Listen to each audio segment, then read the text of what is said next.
আমার মনে হয় আজকে আমার বলা উচিত। তাকে তখন জানি সে অ্যাসিস্ট্যান্ট। কিছুদিন পরে আপু বলল যে না, আমার ছোট ভাই সঞ্জয় ছিল, ওর নাম এখন মুসলিম করে সাজ্জাদ মনি করা হয়েছে।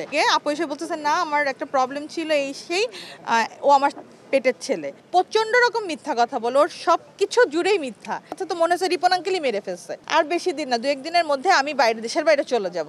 আমরা করতেছি, এটা ভালো হবে না, এটা রেজাল্ট খারাপ হবে। আমাদের অলরেডি হুমকি দেওয়া হচ্ছে। আসসালামু আলাইকুম। আমি ওদেরকে যতদিন ধরে চিনি, প্রায় 8-10 বছর তো হবেই। 13 সাল থেকে যতটুকু চিনি, প্রথম অবস্থায় মনিকে আমি যেভাবে দেখেছি সেটাকে আসলে এখন বলবো কি না, আমার মনে হয় আজকে আমার বলা উচিত। প্রথম অবস্থায় মনিকে আমি এক বিয়ের প্রোগ্রামে দেখি এবং তাকে তখন জানি সে অ্যাসিস্ট্যান্ট।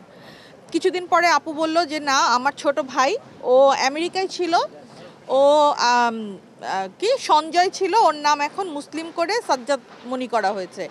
ঠিক 17 সাল থেকে হঠাৎ করেই 18 সালের দিকে আপু এসে বলতেছে না, আমার একটা প্রবলেম ছিল এই সেই, ও আমার পেটের ছেলে।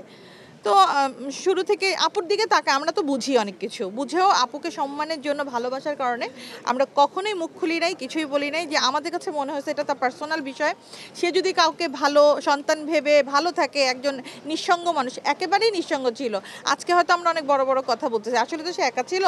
তো আমরা মনে করছি যে ঠিক আছে, সে যদি ওই ছেলেকে রেখে সে হ্যাপি থাকে, আলহামদুলিল্লাহ। তো যেটা দেখলাম যে মনি ছেলেটার মধ্যে একটা প্রবলেম, যে ও প্রচণ্ড রকম মিথ্যা কথা বলে, ওর সব কিছু জুড়েই মিথ্যা।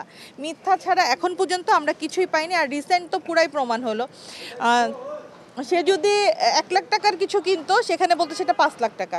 তো তার মিথ্যার জন্য কিন্তু সে আরও বেশি আজকে ফাঁসছে। আর আমাদের কাছে আরও কিছু তথ্য আছে, আমার কাছেও আছে, সেগুলা আমি আমার ভাইয়া ডিএতায়েব ভাইকে দিয়ে দিব। আরও কিছু দেওয়া হয়েছে, আমাদের যে কমিটি হয়েছে সেখানে তো দেওয়া হবেই। এবং রিপন আঙ্কেলও অনেক কিছু হয়তো এখন জানে। আমাদের কাছে রিপন আঙ্কেলের যে ক্যারেক্টারটা মনি তৈরি করেছিল, আমাদের কাছে তো যখন অঞ্জনা আপা অসুস্থ, আমার কাছে তো মনে হচ্ছে রিপন আঙ্কেলই মেরে ফেলছে মনির কথার জন্য।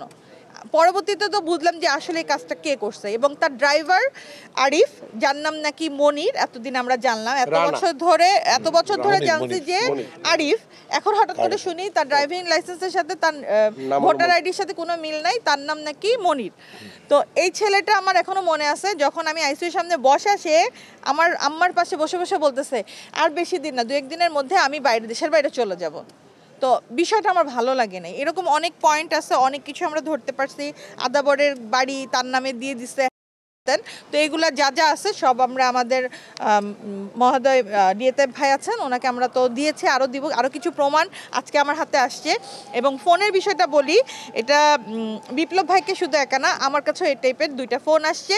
একটা ফোন আমি রিসিভ করেছিলাম, এরপরে সেকেন্ড ফোনটা আমি আর রিসিভ করিনি। এবং ফোনের কথাটা ঠিক এইরকম যে কেন আমরা করতেছি, এটা ভালো হবে না, এটা রেজাল্ট খারাপ হবে। তো আমাদের অলরেডি হুমকি দেওয়া হচ্ছে। তো হুমকি দিয়ে কোনো লাভ নাই, কারণ এখন আমাদের যদি কোনো ক্ষতি হয় সবাই বুঝেই নিবে যে কে করাচ্ছে।